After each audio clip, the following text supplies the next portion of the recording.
After winning one and losing one to start the home stretch of the season, the Union are back in action this weekend against one of the league's best. We'll take a look at what the Union need to do to beat Inter Miami down in South Florida as the team continues a push to a playoff spot. All that and more as Union Insider starts now. Takes the strike on, and it's off the inside of the post. Ariel, who scores off the header from the set piece, flipped it in off the back post.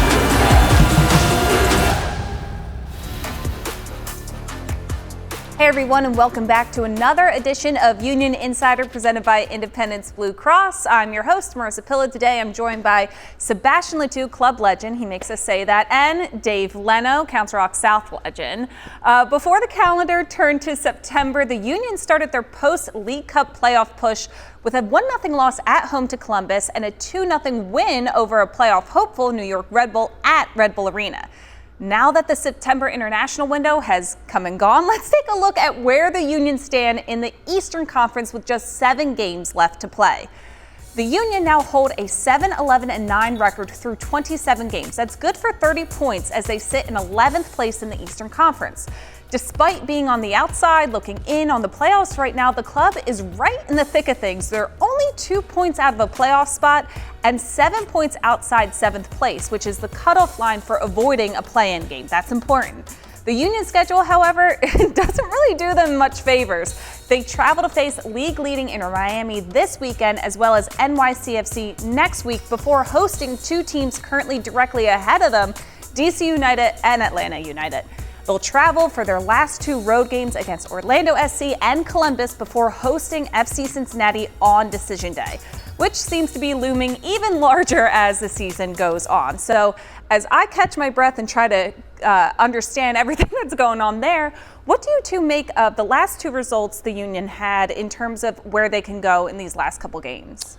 For me, I think we saw that they are very good again away. Getting another big result in New York Red Bulls, losing against almost a B team of Columbus, who bring their kind of starter at the end and get the win. In the last minute of the game. But when you see the schedule, I think having 4 games away might not be too bad for the Union, knowing that they have been very successful when they play away. Now, when they come at home, like you said, Marisa, they play DC and Atlanta, which is 2 teams right now. I think we might fight, for the 8-9 spot in a playoff. Those 2 games are at home, and we know we are not being very good at home this year. It's a 6-point game for me, both of those games, because if you beat DC and if you beat Atlanta, it means you're going to probably pass in front of them. So 2 very important games at home, but at the same time, could they maybe go on the run when they are going away, in Miami? Tough place to play, the first with fighting for the Supporter Shield. As soon as they can win the Supporter Shield, they're going to rest a little bit of their superstar and get ready for the playoffs. So a lot of tough game. Everybody's fighting for a higher spot in the playoff, and it's going to be fun to watch, but difficult for the Union. With October rapidly approaching, the team knows the margin for error is really slim to none, but that's not deterring them from reaching one of their goals, even as a tilt with the best team in the league is set to take place this weekend. Here's Sage Hurley with more on this week's Union Roundup presented by Green Mountain Energy. What's up, Union fans? I'm Sage Hurley at the club's campus in Chester for another edition of Union Roundup. Philadelphia Union will be back in action on Saturday against Inter Miami, who sit at the top of the Eastern Conference table with 59 points. No other team in the entire league is close to that total. LA Galaxy is behind them in the Supporters' Shield race with 52. As for the boys in blue, they have just 7 regular season games left on the schedule. With 30 points so far this season, every result will be essential in their pursuit of a playoff spot. It all starts this weekend in sunny Florida, and I caught up with team captain Alejandro Bedoya to find out what he thinks the Philadelphia Union need to do to start off strong in their final push towards the postseason. Yeah, it's the start of this final stretch of the league, and it's so important that we get off on the right foot. Next game against Miami, Messi and co. So it's not going to get any easier, but this is what we put ourselves into, and it's imperative that we make sure we start off on the right foot, and it starts right here, working hard in training, keeping the intensity up, and hopefully we can keep that momentum from our last win at Red Bull, which was a great win. Saturday's match against Miami will be the Union's first match in 2 weeks. Last time they played was against New York Red Bulls on August 31st. They picked up a big 3 points against an Eastern Conference rival, and now they'll look to build on that performance against Miami, who could welcome back their Argentinian superstar just in time for the visit. Everybody's always excited to see what Messi's up to, so he might return in our game now. He is who he is. We all know, everybody knows who he is, but we got to prepare that we are playing against 11 guys, right? We're playing against Inter Miami. We got to make sure that we play our game, we play our style. Obviously, we know about our defensive responsibilities, how we have to contain them, stay compact, and then hopefully we can hit them in transition and score some goals on a counter. There's just over 1 month left before decision day, and Bedoya told me that he wants every game his team plays to have a playoff level of intensity. Always matters, right? And we put ourselves in a situation, we are where we are, we know that, but I think we got to treat every game now as a playoff game.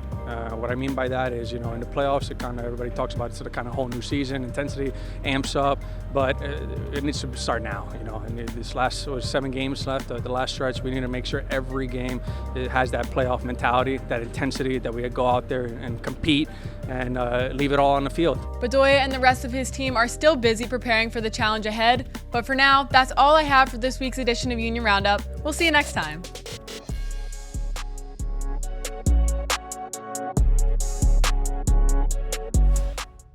We're ready to take a break on Union Insider, but first, here's our Union trivia question presented by United Concordia. The Union are unbeaten in their last 14 matches against the New York Red Bulls. Which team do they have their second longest unbeaten streak against? Find out the answer later in the show.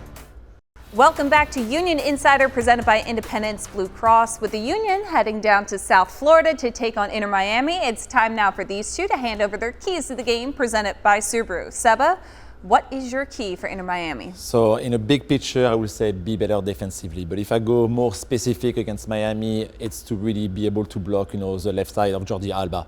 He's always, choosing the right moment to go forward. He's always involved, offensively, trying to find the feet of Suarez, maybe Messi if he's playing, and he's always involved, with those late runs. On the right side, it's usually where we defend the best. We know with Jack McLean, coming in the Red Bulls, I really love to see him play because offensively, the team play very well at the Red Bulls. We create a lot of opportunity, but then defensively, can we be better, to be tighter, against this team of Miami? Because the Red Bulls, create a lot of opportunity. We got saved, like Dave said, by, some post, some crossbar. It was kind of our lucky game. I don't think Miami will miss those chances. So can we, do a better job defensively, not allowing, all those opportunities, be tighter, but it will start, I think, on the right side, depending on who starts, if they start to play as a diamond on the right with Nathan Ariel if he's ready, if Baizo, coming back as well.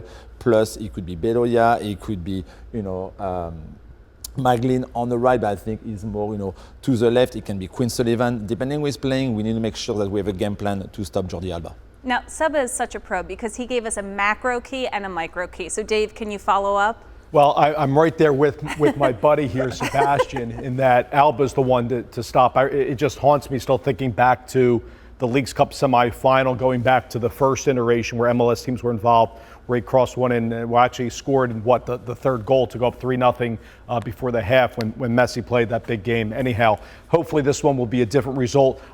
My key to laser in will be win the midfield. We have to deny time and space whether Busquets plays in the midfield. Now, I want everybody to understand Busquets has also played as a center back in front of Drake Callender too.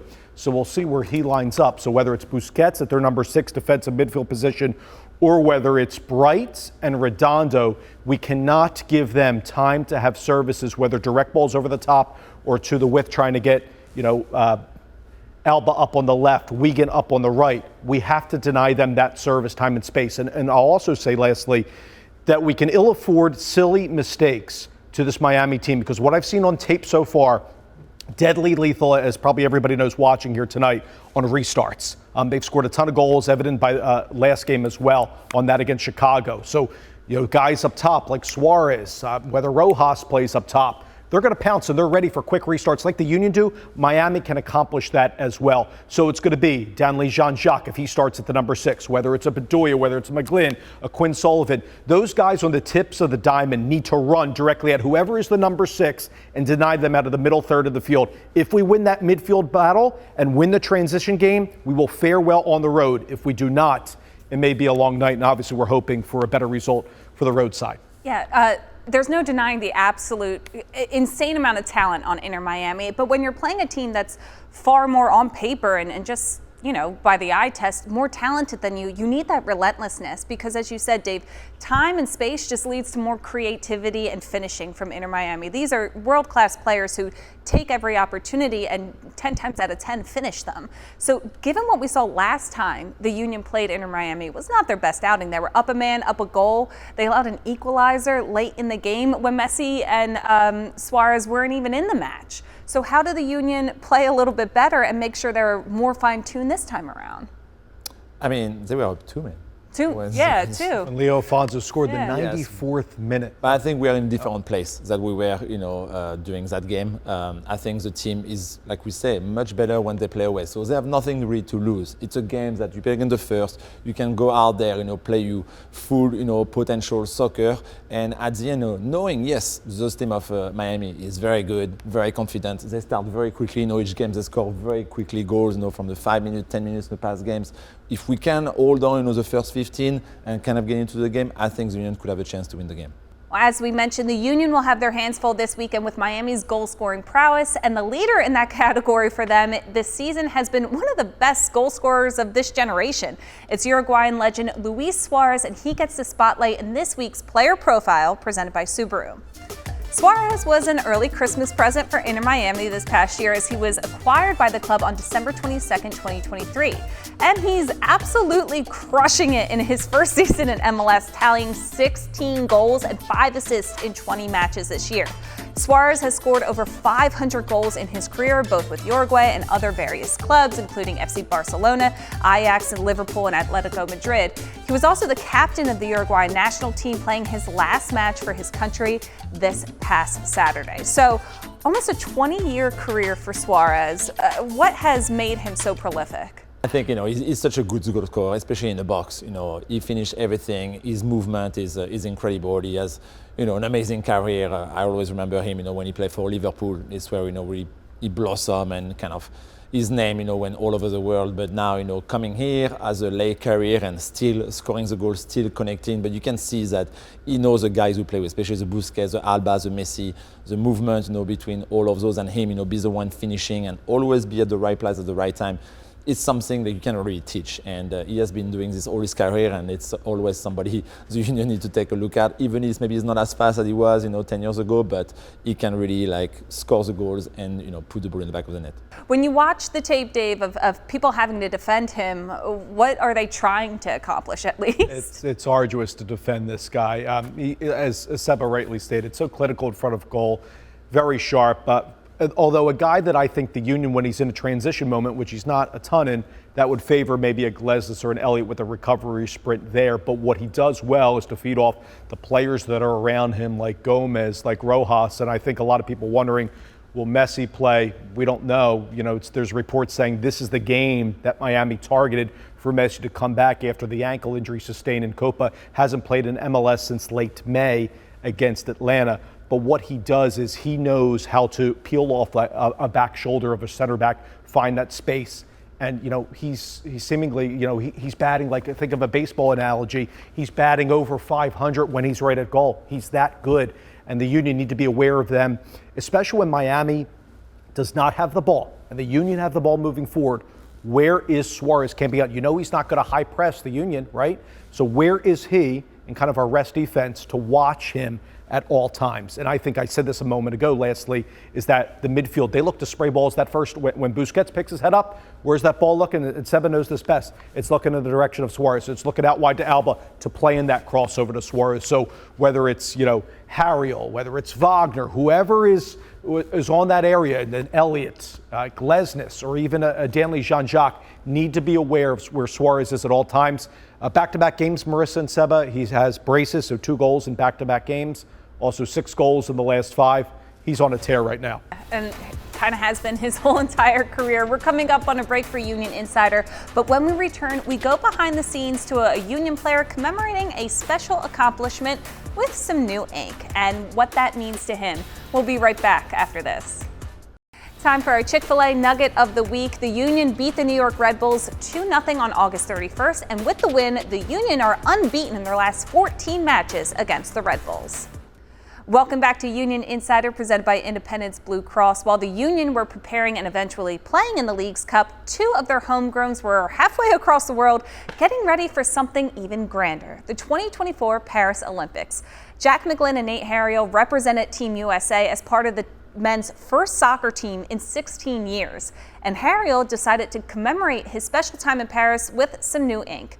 But to him, it's more than just a tattoo. Hey guys, Nathan Harrell here at Bowling Ladies Tattoo, and come with me to get my Olympic ring tattoo.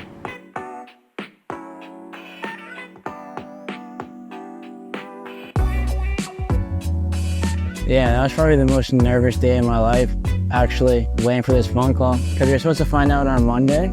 So I was waiting all day for an email or a phone call, and I got nothing on Monday, and I was asking around everybody, like, yo, did you get a call? No one got anything, so that Tuesday morning, I walk in the annex, like regular routine in the morning. I get a text message from Marco saying, can I call you? I was like, yeah, anytime works, coach. Go outside to a FaceTime call, and probably the best news I've ever heard, honestly. Just knowing that I was on the 18-man roster to represent the U.S. in the Olympics, it was a dream come true, a lot of hard work. I think the first people I told, they didn't respond right away, but I texted my family back at home that I was going to Paris. All I said was Paris. Of course, they congratulated me, told the entire state of Florida basically back at home. Jack McGlynn was sitting in his chair waiting for his phone call to me. He put a thumbs up at me. I was like, he's like, good? I was like, yeah, good, I'm going. Playing against top teams, as in France and Morocco, and playing against not only top teams, but top players, and these guys are playing in top 5 leagues across Europe, and knowing that we were able to compete with them was super cool, and it gives you a lot of confidence anytime you play that, that you belong there and you can hang with them, so it was super cool. Yeah, this is, we didn't medal in Paris, but this is like my medal, Every tattoo has some deep meaning, and being able to get this tattoo on my body, it's huge. With this one, I think I'll be at 8. The first one is on my left arm on the inside of it, religious tattoo, Like faith is super big in my family back at home. It's a huge deal. Those are my first tattoos on my left arm here. On my leg, I have a palm tree, representing Florida back at home. On my back, I have my grandmother's heartbeat before she passed away. I have a compass with longitude latitude in my house there. It's a lot. I want to do my whole entire leg, but Jay hit the back of my leg on like a little palm tree friend, and let me tell you, whoa, not comfy at all. Oh wow, it looks really good.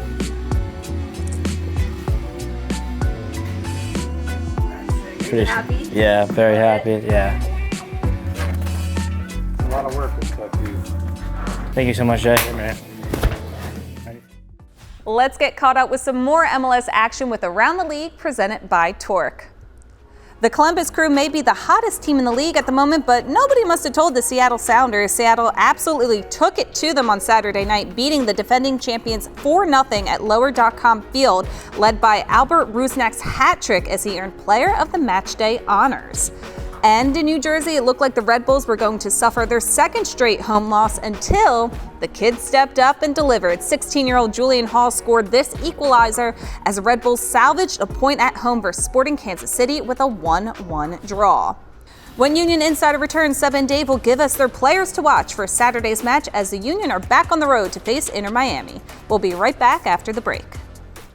Here's the answer to this week's Union Trivia question presented by United Concordia. The Union have a 6-match unbeaten streak versus DC United, the next longest unbeaten streak behind the New York Red Bulls. Final segment here on Union Insider presented by Independence Blue Cross. We're going to wrap things up with our all-state players to watch. Now, normally we discuss this as a team. We know who everyone's picking just so we have some good talking points, but Seba wanted to surprise us. So what do you have for us this week, Seba? Back pocket, I have the right side fullback for me. I don't know who's going to start. Big question We never mark. know. Something happens. We pick a player, he doesn't even play. So I'm going to go with both Nathan Allen or Bizo. It's going to be the one on the right side for the Union, and I think it's going to be very important first defensively, like we talk about on Jordi Alba. Coming up, communication. With whoever play in front of them, and at the same time, can we choose a moment when we can go forward and help the team offensively? We know that Nathan and Olivier can do it. Could they be able to choose their moment, not being too tired, and help the team offensively to maybe deliver one or two good balls to score maybe the goal we're going to need to win that game? First, for sure, it's defensively. Can we do a good job and be able to stop Alba and not having, be able to find Suarez in the box or Rojas or Messi, whoever play for Miami?